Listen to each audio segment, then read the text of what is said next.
Cada vez hay más cáncer en todas partes.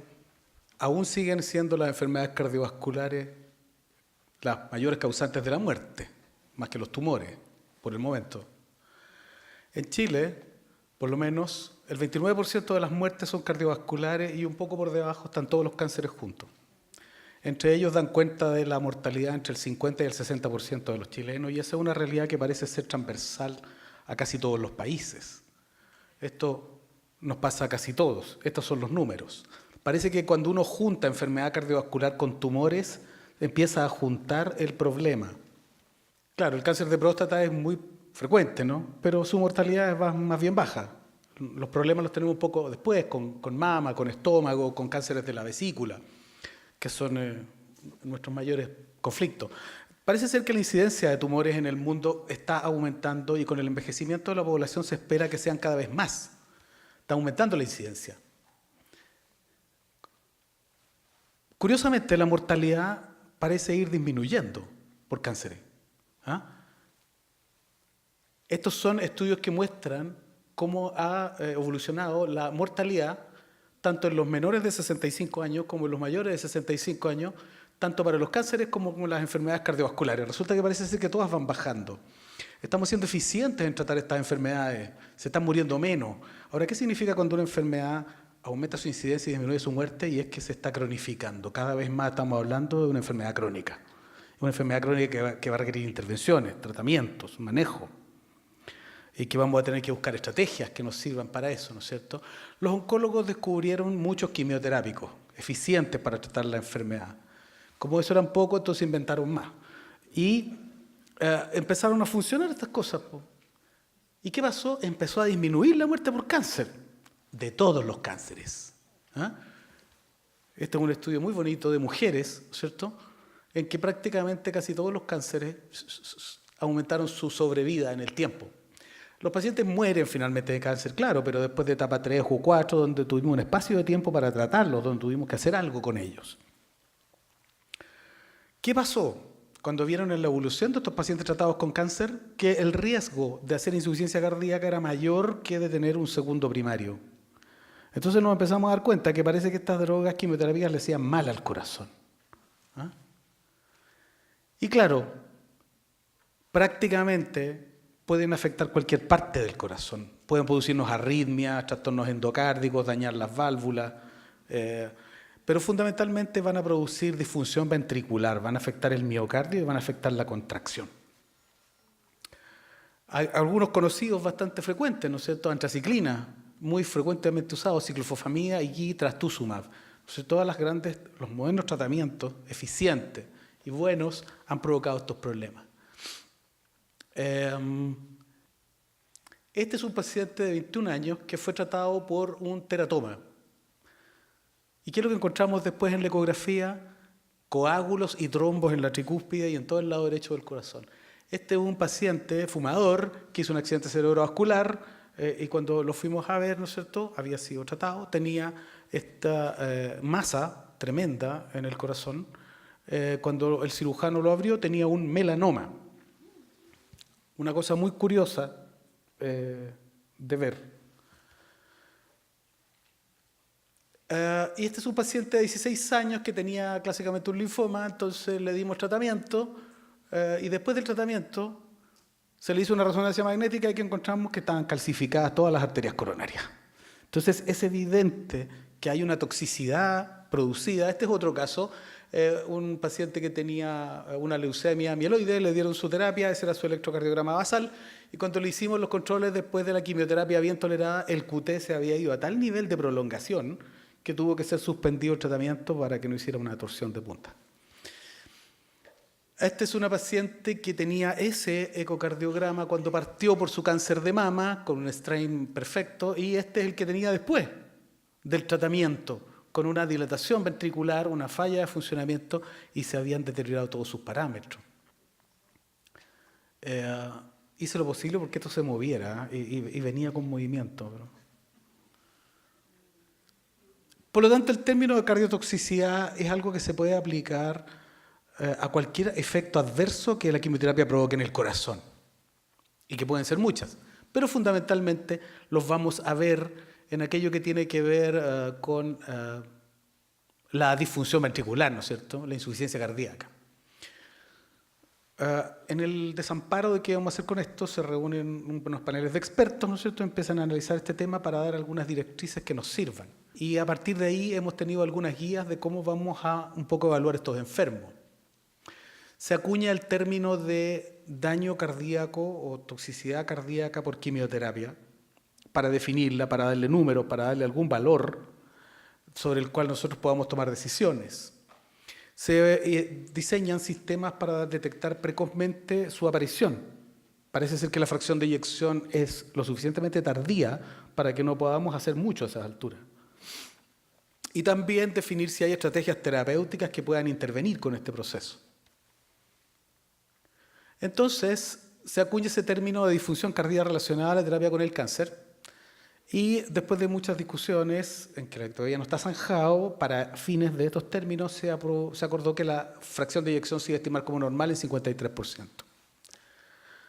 Los mecanismos de daño que producen los quimioterápicos son de dos tipos. Básicamente el tipo 1 lo dan las antraciclinas, que se pensaba que era dosis dependiente, algo que no está muy claro hoy. Conducen a la muerte celular y por lo tanto se consideran irreversibles. Y llegar tardíamente a la toxicidad con antraciclina es llegar atrasado, porque realmente el enfermo puede morir de insuficiencia cardíaca. Trastuzumab, en cambio, está consignado como un daño de tipo 2 que puede ser reversible, lo cual también está en revisión. No olvidemos que los pacientes con cánceres a veces tienen además radioterapia, y si el paciente es irradiado sobre el tórax, se va a constituir en una asociación compleja, esto de radiación sobre el tórax más quimioterapia sobre el tórax. Por lo tanto, se decidió definir que la toxicidad cardíaca iba a ser cuando bajaba la fracción de eyección más de 10% y además cruzaba el umbral de fracción de eyección de 53% que se había propuesto. Un paciente que baja su fracción de eyección por debajo de 53 tiene una toxicidad cardíaca. Pero, ¿cómo la vamos a medir, no es cierto, esta fracción de eyección? Tenemos diferentes métodos para medir la fracción de eyección y probablemente la resonancia magnética deba ser el más exacto y el más preciso. Pero por supuesto que tiene otros inconvenientes, no se va a convertir en el arma habitual para medir este asunto, ¿no es cierto? Parece ser que el ecocardiograma 3D, correctamente hecho por gente entrenada con equipos buenos, debería ser el mejor método. Pero también estamos un poco lejos de esa circunstancia. Y por lo tanto, lo que se está usando hoy es en todas partes, ¿no es cierto?, el ecocardiograma bidimensional usando las planimetrías volumétricas en 4 y 2 cámaras, midiendo parámetros de función diastólica y haciendo mediciones de deformación, o sea, de strain. Entonces, se le da al paciente su dosis de quimioterapia, su primer ciclo, ¿no es cierto?, y se le hace un ecocardiograma y se le compara con el basal. Y eso nos va a decir un poco cómo se está moviendo este asunto, ¿cierto? Si el paciente hizo una quimioterapia, hizo una toxicidad, entonces tenemos que suspender los fármacos y repetir el eco a las 3 semanas para clasificarlo en si está reversible, parcialmente reversible o no. Porque de eso va a depender si vamos a reiniciar su tratamiento quimioterápico. Recordemos que el paciente puede morir de cáncer. Esto es una cosa parecida al paciente trasplantado, ¿no es cierto? No le podemos quitar los inmunosupresores, pero se nos puede infectar. Entonces, estamos tratando de hacer un arreglo aquí. Entonces, la fracción de eyección, después de finalizar la quimioterapia, es un potente predictor de mala evolución. El problema es que parece ser un poco tardío. Después de la fracción de eyección, ¿qué vamos a usar? Podemos usar biomarcadores. Se estudiaron varios, ProBNP, etc. Troponina I ultrasensible parece ser un predictor. Si es que se eleva mucho después de la primera quimioterapia o si se mantiene elevada en el tiempo, es probablemente un indicador. Ahora, tampoco es de amplia disponibilidad como para que lo usemos rutinariamente, ¿no es cierto? Y llegamos al strain. El strain es un constructo ecográfico de deformidad que es un parámetro de función sistólica, mide un acortamiento global y se cataloga habitualmente en cifras negativas, se hace midiendo todas las paredes y el strain global anda alrededor de menos 20, menos 21 en la escala, mientras más se acerca a cero, menos 15, menos 14, peor está la situación de contracción sistólica. Entonces, pensando en que esto probablemente nos iba a servir, se incluyeron mediciones de strain longitudinal en los pacientes con quimioterapia. Entonces, ¿qué se vio? Que efectivamente la caída del strain ocurre antes de la fracción de eyección. Efectivamente. Y es un marcador. Entonces hubo que diseñar un grupo nuevo. El paciente al que le cayó la fracción, pero el paciente al que no le cayó la fracción de eyección, pero se le echó a perder el strain. Entonces, ¿y cuánto? Entonces ahí empezamos a acercarnos a otro tema, ¿no es cierto? ¿Cuánto cae la fracción de eyección? El strain inicial en este paciente tenía una fracción de eyección de 65 y un strain sistólico de menos 22. Se representa así habitualmente, que todas las zonas del corazón en este ojo de buey están normales. Pos el tercer ciclo, la fracción de eyección estaba en 58. Si ustedes se fijan, había caído, pero no había cruzado el umbral de 53 para decir que tiene una toxicidad. Y el strain sistólico había bajado a menos 17, había bajado 24%. Resultó que esto fue un excelente pronosticador de mala evolución y de riesgo cardiovascular. Entonces, ¿de qué estamos hablando hoy? De que el paciente le hacemos un ecocardiograma y si tiene una fracción de eyección por debajo de 53, declárelo tóxico y quítele los quimioterápicos. Si no ha llegado hasta ahí, mídale el strain longitudinal. Si es que cayó menos del 8% con respecto al valor basal, siga adelante, eso no significa mucho. Pero si cayó más del 15% este strain sistólico, aunque la fracción de eyección se mantenga, es un paciente que está haciendo una toxicidad por el quimioterápico. ¿Y qué vamos a hacer? ¿Le vamos a suspender la droga? No, le vamos a continuar la droga y lo vamos a observar a las 3 semanas. Y si se sigue deteriorando, se la suspenderemos. Entonces alguien dijo, hey, pero si esto va para allá, esto se va a echar a perder, ¿no es cierto? Y ahí aparece el verdadero concepto. ¿Tenemos algunos fármacos que meter en esta etapa que pueda proteger a ese corazón? Entonces, ahí están definidos los conceptos, ¿no es cierto? Daños subclínicos, caídas de más del 15%, en fin, etcétera. Entonces, ¿qué hacemos? Se le hace un examen físico, una historia. El paciente que ya es cardiópata, que ya tiene insuficiencia cardíaca, que ya tiene un infarto, que tiene todos los factores de riesgo, va a ser más fácilmente toxicidad por quimioterapia. Eso hay que saberlo. Le hacemos strain longitudinal, mejor no usemos estas cosas, las drogas cardiotóxicas en el que ya tiene el corazón malo, en fin. Y nos ponemos de acuerdo en esto. ¿Y qué pasó? Les dimos estatinas y les dimos carvedilol a estos enfermos. ¿Y qué pasó? Mejoraron el strain, detuvieron el deterioro de la función ventricular y permitió terminar el ciclo de quimioterapia. Este es un estudio que fue presentado en el último Congreso de Cardiología en Europa. Fue presentado como trabajo libre, de ahí lo rescaté.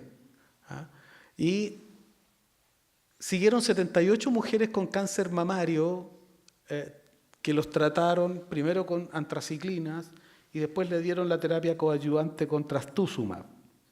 Le hicieron los ecos periódicamente durante el seguimiento y encontraron que definieron el daño subclínico, como les conté, como un 10% de la caída del strain longitudinal, la cardiotoxicidad, etc. ¿Y qué vieron? 18% de todas las mujeres tratadas presentaron alteraciones de la función cardíaca con la terapia. Y 18% es harto. Bueno, la instauración, el strain bajó de 21 a menos 16, era evidente que algo les estaba pasando a esos corazones. Bueno, se les dio en Alabril, se les dio carvedilol y se los siguió en el tiempo. ¿Y qué pasó? Recuperaron el strain a menos 18, permitiendo recibir trastuzumab. El 97% de estas personas completó el ciclo completo de quimioterapia. Por lo tanto, la toxicidad por terapia oncológica es un proceso continuo, pero su detección precoz puede significar reversibilidad. Aunque la afectación cardiovascular del corazón son múltiples, lo que más importa es el miocardio, insuficiencia cardíaca. Tenemos que tener un buen sistema de cuantificación de la fracción de eyección y tenemos que incluir el strain longitudinal como un sistema habitual de medición de estos enfermos. La reducción de la fracción de eyección es muy tardía como para que sea una guía. El objetivo de la detección precoz es instituir terapias que puedan ser cardioprotectivas. recordar que en este tema el cardiólogo tiene que ayudar, porque en realidad son terapias que salvan a la gente de la muerte, ¿no? Estos son paisajes de los lagos de mi país, al cual, por supuesto, todos pueden ir cuando quieran, ¿no? Muchas gracias.